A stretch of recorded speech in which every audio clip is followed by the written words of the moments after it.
আমাদের উত্তর ত্রিপুরা জেলাও 2019 সালে জম্মু কাশ্মীরের পুলওয়ামাতে আমাদের দেশের সিআরপিএফের বীর জওয়ানরা জৈশ-এ মোহাম্মদ এবং লস্কর-এ তৈবান এই আতঙ্কবাদী সংগঠন থেকে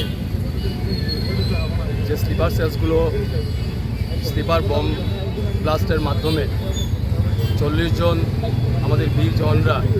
ওই দিন শহীদ হয়েছিল। এই 40 জন বীর জওয়ানরা দেশের জন্য আত্মবলিদান দেন এবং সেই দিন দেশের অনেক মা তার কোল হারিয়েছে, অনেক বোনের স্মৃতির সিঁদুর সেদিন মুছে গিয়েছিল। ভারতীয় জনতা যুব মোর্চা প্রতি বছর সেই বীর শহীদদেরকে স্মরণ করে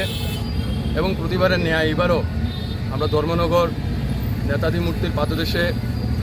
সেই বীর শহীদদেরকে শ্রদ্ধাঞ্জলি জ্ঞাপন করি। আমাদের মধ্যে উপস্থিত আছেন আমাদের ভারতীয় জনতা পার্টির উত্তর ত্রিপুরা জেলার সাংগঠনিক অভিভাবক শ্রী কাজল দাস মহাশয় এবং উপস্থিত আছেন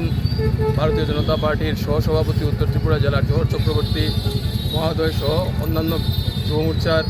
এবং সকল স্তরের যুব সমাজের সকল ভাই ও বোনেরা। আমরা ভারতীয় জনতা যুব মোর্চা আমাদের দেশের বীর সেনাদের প্রতি আমাদের শ্রদ্ধা জ্ঞাপন করি এবং আমরা আশাবাদী